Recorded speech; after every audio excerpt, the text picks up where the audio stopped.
Good morning. Good morning. Hey, hello there. Hello. Rain or shine, we're here. Oh, I love this group. So, what are we talking about today?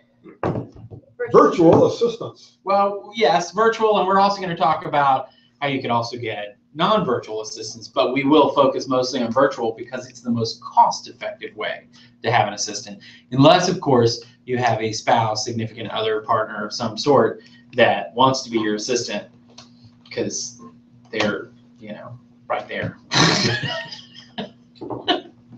So, let's talk about assistants. What can assistants do? Well, let's go back. What are the activities? I use green. What are the activities that you do that make you money? Prospecting. Prospect, right? I love that we're not afraid of that word. So prospects, contacts, right? Yes. Mm-hmm. Appointments.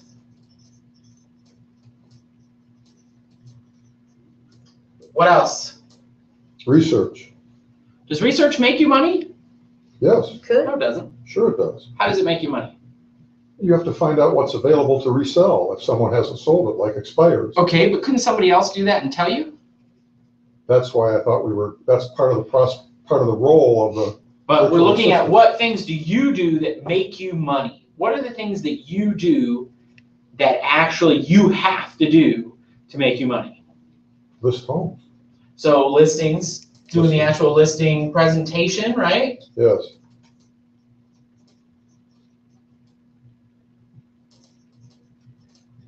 What about buyers? Finding them a home. So we can do buyer presentations, right? Yes. And showings, right? Because we have to actually show them houses, right? Okay. On the other side over here,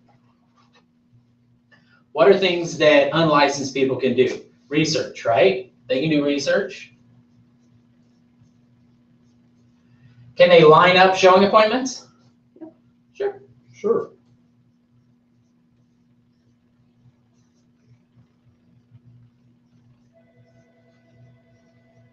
What else can they do?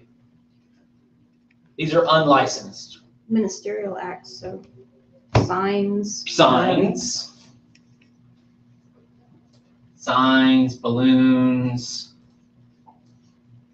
They can do mail work, like EDDM, postcards. So marketing stuff, let's Marketing, kind of yeah. lump all that together, right? Okay. Marketing Right.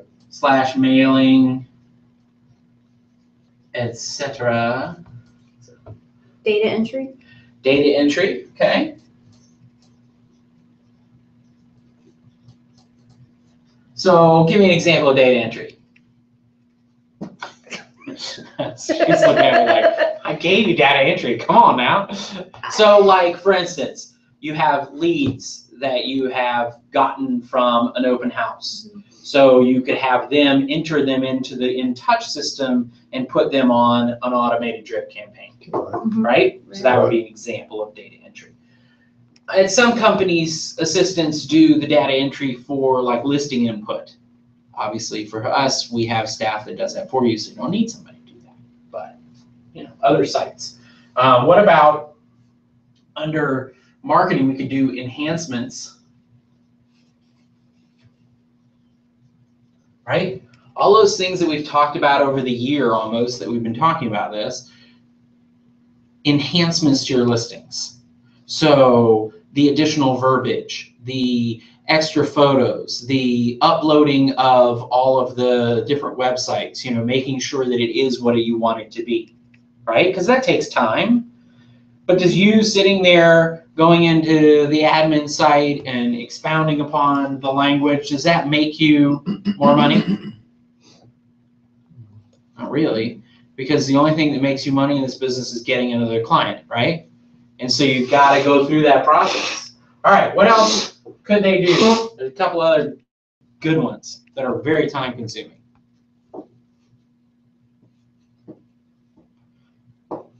What about just managing your database in addition to data entry, right? Right.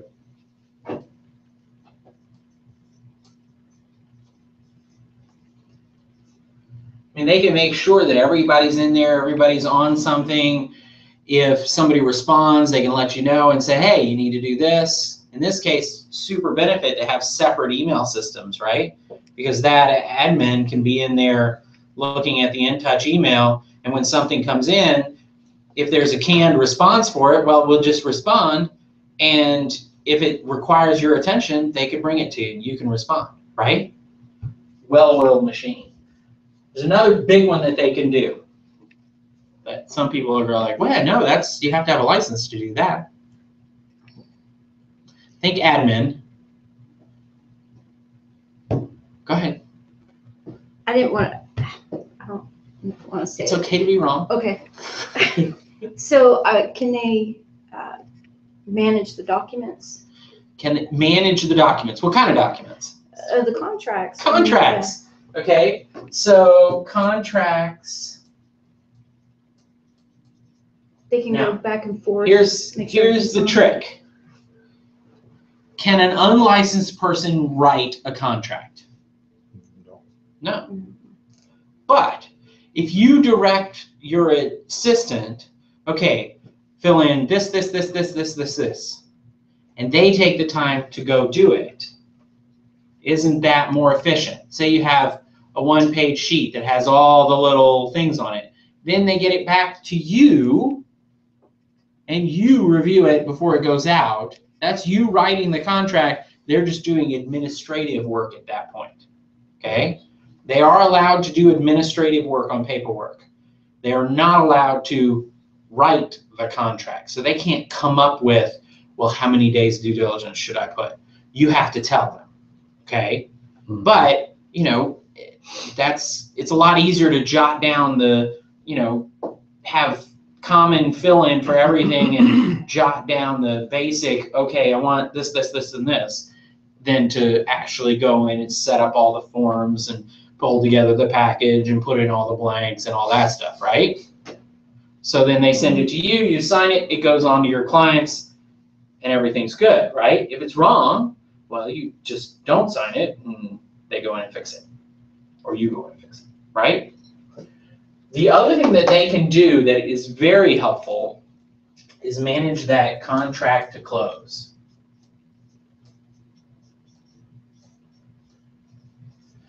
Buyer says, you know, I'd like to have so-and-so do the inspection. Will you schedule it? Sure.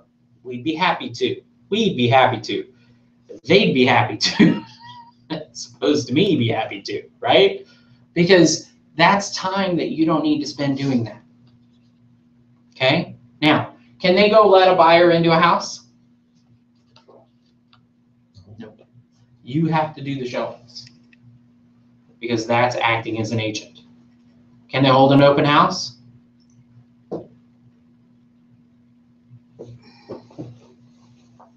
Yes. Can they? Can help set it up. Aha! So we can set up the open house and put out all the balloons, put out all the signs and all that kind of stuff. But in reality, I mean, you're going to be interfacing with potential clients. You need to be the one holding the open house, because you need to be the one talking about the property and be licensed to do that. Can they go with you if you're showing houses? Absolutely. Okay. Yeah, nothing that says they can't go with you. Because, yeah, if you want them to drive so that you can talk, and all that kind of stuff, totally fine. And some people do that. What if you have an open house, triple open houses on the same day, 3 of them? Can't do it. You can't be in 3 places at once. That's where you got to get other agents to help you. Okay. Okay. Same thing with caravans. And well, caravans are a little different because you're not really interfacing with clients at that point. Yeah. So now let's talk about, so these are all things that a real live human being can do, right? Now, that's not to say that virtual assistants are not real live human beings, because they are. Let's go with, which ones of these things do you think non-local, let's call it that, virtual assistants, right? Because a virtual assistant, by definition, you only interface through the internet or the phone, Okay, you never see them in person because, to be honest, most of them are overseas in the Philippines, which is fine because they work whatever hours they work and they, it works out. And it's cheaper, which is why you use a virtual assistant instead of a real live one. Because one of the things you got to take into consideration, if you're going to hire somebody to work for you as an assistant, how much are you going to pay them? Give me a guess. What's the minimum that you think you could pay for you?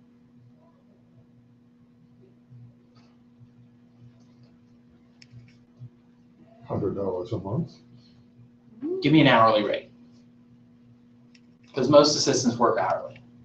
Say 15, 15? 15 to 20, somewhere in there. 5.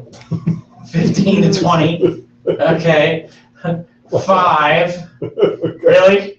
Really? What's the minimum wage? This is a Filipino, remember? No, I'm talking here. I'm talking here. Oh, I'm sorry. Scratch that. Real live assistant. So this is a live 20, 30, hang on. assistant. I'll tell you. Okay, so we're in the 15 to 20. I've seen them go as low as 10, but you get what you pay for, right? Because who's going to work for 10 bucks an hour $12. and do all this crap? $12. 12 bucks? $12. Where'd you get that from? There's 2080 working hours in a year and 25,000 is suitable for an assistant. Okay, so that gives them Is this under the table? 25K. No, it's above the board. Crazy. So that brings us to our next point. In addition to the 10 to 20, which is our range at the moment, of dollars an hour that we pay them, what else does it cost you to employ someone? Taxes, payroll tax, Right? You got to pay taxes, maybe insurance. insurance. You gotta do, probably gonna have to pay for managing payroll and all that kind of stuff, right? Let's call fees for management. So really what it is it's double. If it's 15 to 20, it's really 30 to 40. Probably. Okay, let's just assume that it's even 5 to 10 bucks more, whatever it is, it's more, right? So now. Well, you can get ADP or. Yeah, but you some got of to these Yeah, but you gotta pay them. Yeah, but ADP 's it's not only cheap like either. $35 a month for QuickBooks. QuickBooks will do the same thing in terms of keeping the record. You just Okay. push the button. Okay, and how much time does that take for you to do all that? Because that's the other thing. It's 3 hours a month at the most. I used to 3 do hours, how many people can you contact? How much business could you generate? If you sat down in 3 hours, what business could you generate? one listing. Okay, if you listed a listing, how much do you make on an average listing? 5, 6 grand? Yeah. So you just cost yourself 5 or 6 grand a month by having to do it yourself, right? Now you can hire somebody else for less than 5 or 6 grand a month, in reality, to do it all. Just hire a full-blown CPA. But at the end of the day, it's going to cost you, okay, so you spend 25 grand there. Say you spend another 10 in taxes and insurance and whatever. Say you spend another 5. You spend 30 grand, okay? The alternative to that is the VA. Now, there are lots and lots and lots of sources of VAs. Lots of them. Real estate specific ones. If you Google real estate specific virtual assistant, you will find thousands of possibilities. Everywhere from across the United States to across the world. One in particular that I've seen recently is touting that theirs are $8.60 an hour, all inclusive. That includes health benefits, that includes retirement, that includes everything they need. And they are actually paid better than the average worker there. They're trained, they're vetted, all these things. that they have to go through to be able to qualify. Now, I'm not going to talk about who they are because I don't want this to be a commercial for a specific person. But the concept is that if you look at that dollar variance, you know, to get a good assistant that's trained in the US, you're probably going to pay him about $15 an hour, plus all of this. So you're talking $30,000, $40,000 a year that's going to cost you, which means in order for that person to be worth having, you have to make not just $30,000 or $40,000 more a year, right? You got to make more than that, or else you could have just not had them and made your $30,000, $40,000 a year and kept it, right? So that's where it really comes in. The other thing that is interesting, I think, about most of the virtual assistants is pretty consistent, is that when you hire a live assistant, typically what do they want? They want 20 hours a week, 30, 40 hours a week, whatever it is. They want a specific number of hours a week because they're going to work for you, right? With a virtual assistant, you pretty much can say, okay, I need them 10 hours a week, because they'll work for 5 or 10 different agents. And so when they're working for you, they're on it 10 hours a week. Here's a company that has a range of $6 to $10 an hour. There you go. But you buy hours. Yeah. So the more hours you buy, The cheaper it the is. cheaper it is. So Yeah. you buy 160 hours for $6, and those hours are good for 3 months. Nice. Like I said, there are thousands of different options out there. And so I'm just using this one as a particular example because I've seen it a lot lately. And yes, I'm sure you can get it cheaper, and I'm sure you can get it more expensive too, because I've seen other virtual assistants in the past that have been much more expensive than that, like in the $15 range. And so again, you get what you pay for. You got to make sure you vet out what you're going to use. But when you hire a live assistant, you have somebody in person with you. You and I are working together.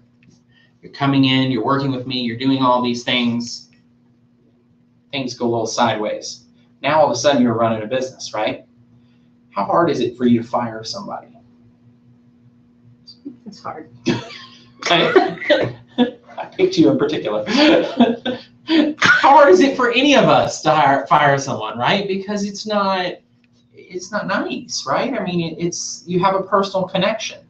If all you do is talk to them over the phone and they're not working out, how hard is that? Not hard. Not hard, right? And you're going through a company, so you just tell the company, yeah, they're not working out. We need another one. Just try again. You know, so it makes managing your business easier. It makes it easier for you to kind of make sure that you're focused. Now, let's go through all of these things that a live assistant can do. Which ones of them can the virtual assistant do? Can the virtual assistant do research for you? Yeah. Sure, right. Can they line up showing appointments for you? Yeah. Yeah. Absolutely. Can they put out signs and balloons? No. Can they do marketing, mailing, etc., and enhancements and things? Yes and no. Okay, so mostly, now, Most. we're talking EDDM, they can't bring it to the facility for you. But if you're utilizing InTouch and just letting InTouch do the mailing for you, then yeah, they can do that, Right. right? So I'm going to say about 90%. Because there are a handful of little things that, like EDDM, you got to be here in person to do it. Okay. Data entry, can they do that? Yep. All right. Can they manage your database? Yes. Can they not write up, but fill in contracts for you? Yes. Sure. Can they manage the contract to close process? Yes. Sure. So really, pretty much everything but putting out signs and balloons, which you do right now anyway, right?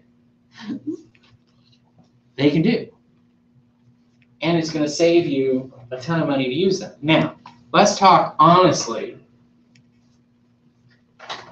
If I'm relatively new in the business, we're at week 48 in a 52-week process at the moment. if I've been doing this for 48 weeks, I've made a certain amount of money getting my business going, but I've been handling everything, right? How does that transition work? When, this is the other one, right? When do I decide to start handing off things to an assistant so that I can spend more time focused on business generation and closing deals? How does that work? At what point? What kind of dollar figure are we talking about? I mean, if you're making if you've made $30,000 so far in the year, you're on week 48, you've made 30 grand, is it time for you to find a virtual assistant? Maybe. I think it might be, right? Because if you think about it, part of what's holding you back maybe is getting bogged down in the details and the minutia. How much time do you spend in the office or in front of doing work that's on this side of the board on a weekly basis?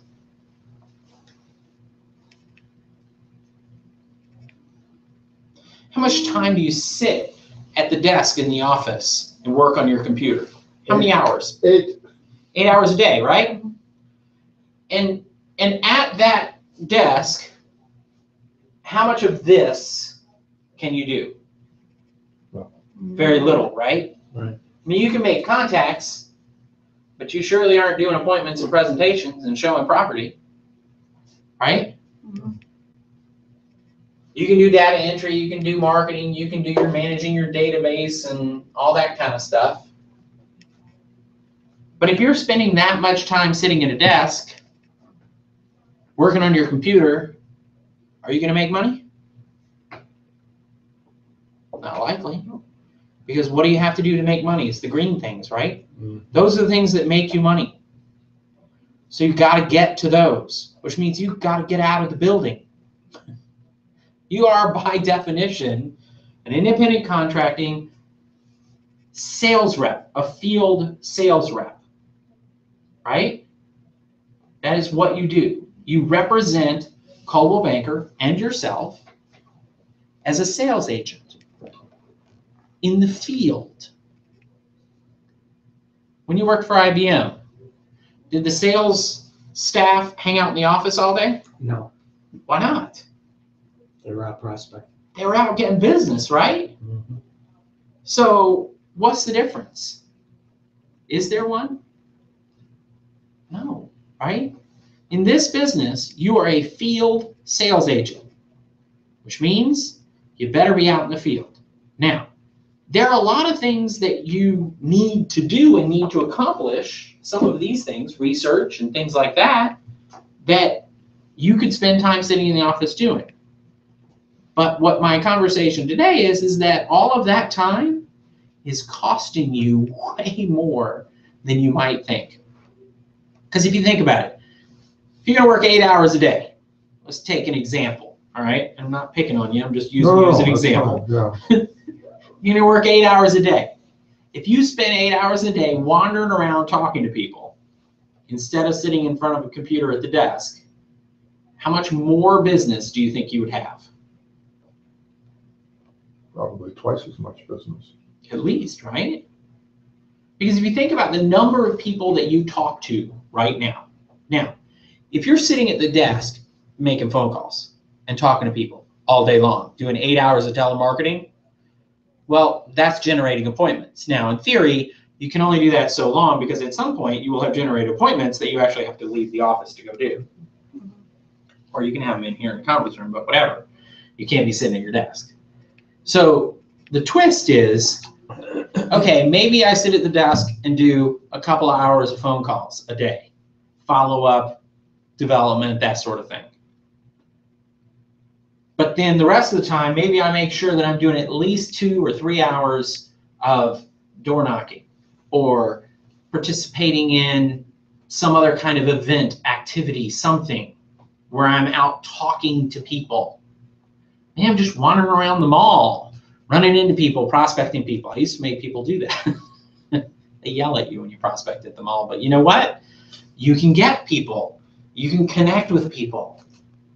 Maybe you go out and you go wander an apartment complex, see if anybody's interested in moving. You know, you're just out in the street, meeting people, talking to people, finding people that you can do business with. That's the key, right? So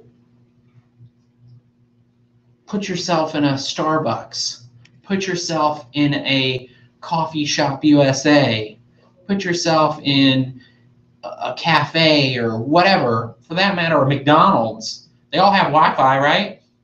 Mm-hmm. So instead of sitting and doing research in the desk, where the only other people you're going to talk to are other agents in your office, are other agents in your office going to be clients? No. No. Now, you know me, I do believe that you have to come into the office so that people know who you are, so that they will give you business. Because other agents that are over busy will give you business, right? But that doesn't mean you have to sit here for 8 hours, because they're not here, right? Your top agents, how long are they in the office on a daily basis?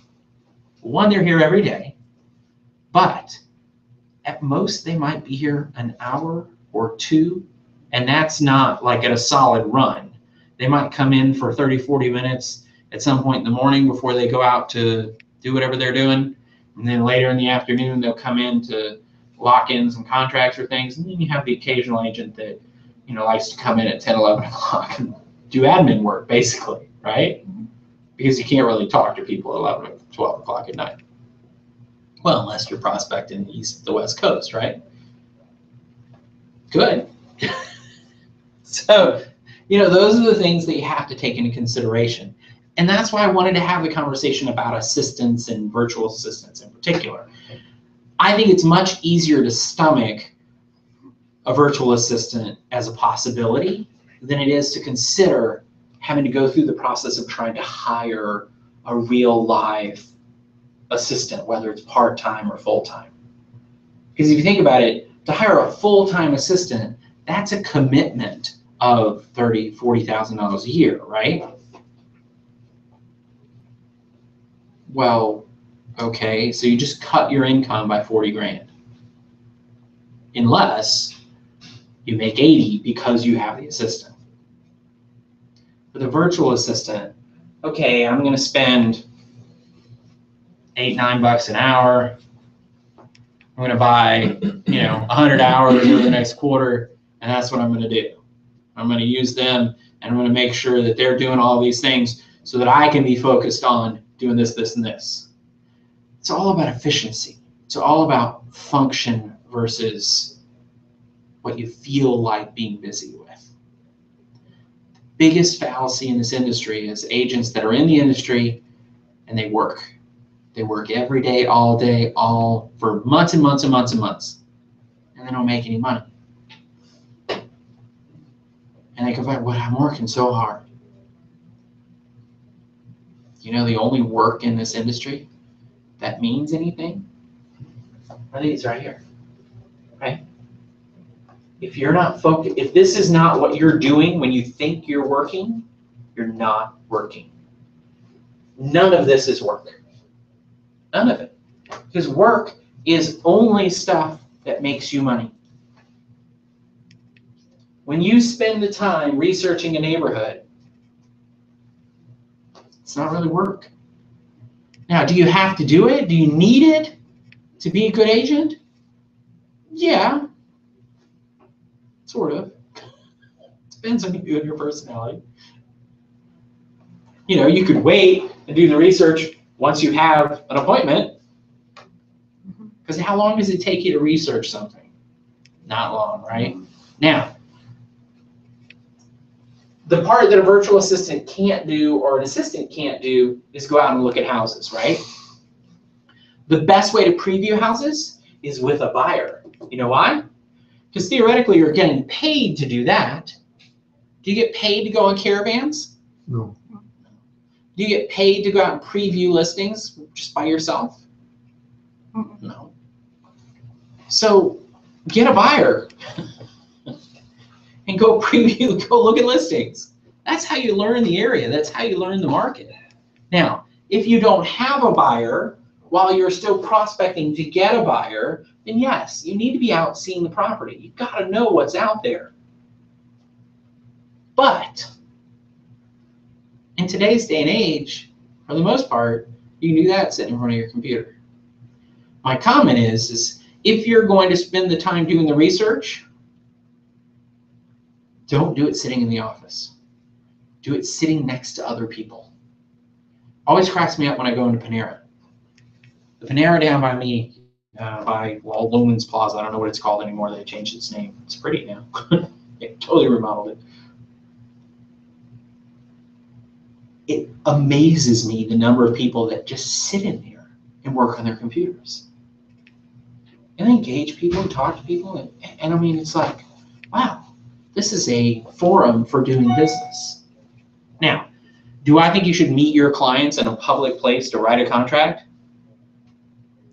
A lot of people do that. A lot of people do, but do I think you should? No. No, because it's private information at that point. But do I think that it's okay for you to be sitting in a public place doing research, looking at previewing properties virtually? I mean, think about it. If you're sitting there and you oh my goodness. The person looks over at you like, what? Oh my God, I just found this house that has the coolest basement I've ever seen. Do you like home theater stuff? Yeah, I like home theater stuff. Check this out. Now you've just engaged them in a conversation, right? Yeah.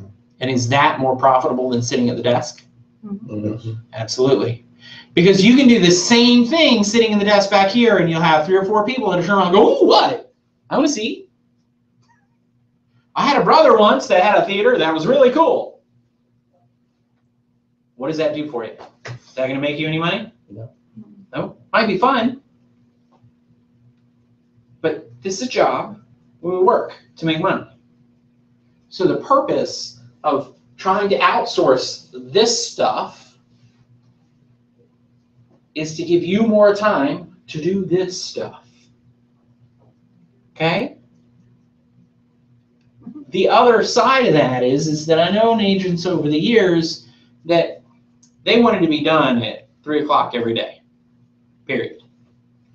So they paid assistants, they hired real live bodies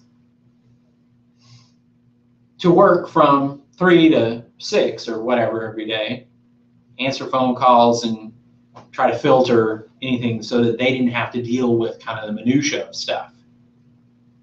Because that's the other thing. We line up showing appointments. We were thinking about that from a buyer's perspective, right?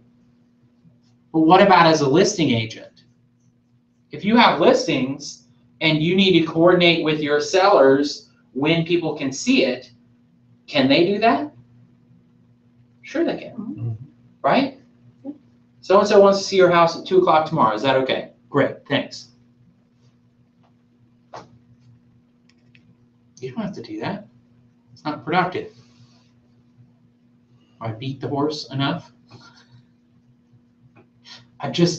It pains me to see people spending so much time working on things that aren't making them money. Because you're putting the effort, you've clearly got the commitment. So back to our question of when should you do it? When is a good time to transition? I think virtual assistant makes it easier to do it sooner. And I think the sooner you do it, the better off you are. Which is why I wanted to talk about it in the 52-week thing. Because I do believe that if you're on the path, you may not be full speed on where you want to be. You may not be making the money that you want to make yet. But you, at this point, should have a pretty good understanding of what kind of business you're going to do or plan to do. And the business you're doing and how that's building, right? And you know what you need to do more business. So it's that combination of things that makes this kind of the ideal time as we end the year to start thinking about, okay, as I start doing my business planning for next year, how can I work in eliminating some of the tedious things that I've been spending time on? If you're lucky, you've gotten into the situation over the last year, not lucky if you've worked hard, you've gotten into the situation where you had 2 or 3 or 4 things kind of going at the same time, and you've experienced that common new agent panic of, oh my goodness, I don't know how to handle all of this at the same time. And I'm supposed to be generating more business too, because that falls by the wayside immediately, right? So if you can pass off some of that management stuff to a virtual assistant or an assistant in general, so that you can not forget to keep prospecting, not forget to keep closing, and be able to spend time and not freak out about, I've got buyer showings all week, I don't know when I'm going to ever get to actually writing up the contract. I don't have to. I can just text them or email them the 5-line thing that tells them exactly what to put in the blanks. Somebody else puts it all in, shoots it to me. I make sure it says what I want it to say, what the client and I talked about. Off it goes. Now, as we get more and more detached from the business, because this is getting detached, right? The one thing I want to throw in as a last comment is don't forget to educate your clients. There's a reason why I said buyer's presentation, not just buyer showings. Because you do need to do the buyer presentation. During the buyer presentation, you need to review the contract. During the listing presentation, you need to review the contract. You need to provide them with a sample of the contract that they may get. Because you don't want to have to try to explain all of that at contract time during negotiation, right? You want them to have a good idea of what that process is going to be. So the more organized you are with that. Now, here's the other thing we didn't do over here that we could, is prep for presentations. Because they can put together the packages, they can put together all the forms and everything that you need for your presentation. And a virtual assistant can do that too. 99% of everything we do is online, right? So it doesn't matter where they are. As long as they can get on the internet, they can help. So whether you've got a friend or a sibling or someone that you know that needs a little extra income, and you can utilize them because they're smart and you can train them, or you go through one of these companies and get yourself a real estate trained virtual assistant, the options are there to help you do more business. Are there any exposures with a virtual assistant that can see your database, or can they get into InTouch? And well, theoretically, I mean, they're accessing all of your stuff. So yeah, I mean, I guess they could just run off with it, but not really. I mean, you know, you're employing them to work on these things and you're entering into a contract with them. So, you know, that's pretty common. But that's a good question. And you do need to kind of vet out. That's why it's important to vet out who it is that you're working with, right? I mean, you wouldn't want to work with somebody that is working with your biggest competitor. Give them all of your information. Oh, look, this is how I do everything. Okay, great, thanks, bye. You know, and so that's why, you know, somewhat the virtual assistant is pretty functional because they're kind of so remote. They're not involved in the local balance of agent-to-agent issues. And the chances of an agent that you compete with down the street using the same virtual assistant or even the same virtual assistant company are pretty slim, probably. So, thoughts? Any thoughts, ideas? Sounds good. All so right. where do you suggest to research these virtual assistants? I would Google them and just look at reviews and talk to people that are using them, go through the process, see what is their process. The one that I'm using that's 860, they spell it out top to bottom of everything that they do before they even let the person talk to you. Then you interview them, and if you decide you like them, then you'll move forward. So they've already gone through all of these other kind of pre-elimination stuff where they've tested their language skills, they've tested, all these different skill sets that are pretty, necessary to do this job, and really worked through it. And so to me, I would probably want to work with someone that is pretty transparent about what do you do. You're not just a database of people that are willing to be virtual assistants. And most of the virtual assistant companies are more than that. They're kind of, you're hiring the company, but you're hiring individuals within the company. There are, but what I saw there in that one selection, they also have the capacity to just do a single project for you. Yeah. And so if you want them to do X, and there's a price range in there where you're not buying a number of hours, it's just for the project. For the project. And they it's like anything start else. at $5.75 and go to $7 an hour. Yeah, I mean, it's like anything else, if you use when you use Fiverr to get somebody to do graphic design for you, Yeah. you gotta kind of look and make sure that you think you're gonna get that full $5 value, which is not much, but let's just go with that. And, as opposed to the chintzy $5 looking thing versus the nice $5 looking thing, and so it's hit and miss. I mean, the nice thing is that you're going to have to be involved with them getting, phasing them into your business as to what they are going to do, and set up specific job specifications of what you expect them to do. Okay, so, like for us, we have a list of things that unlicensed assistants can do. And so it's longer than that, it's more detailed. So, come get it. I'm happy to give it to you. And you can use that as a basis. All right? Thank you guys for coming. Thank you. And we will see you next week for week number 49. We're so close, not even funny.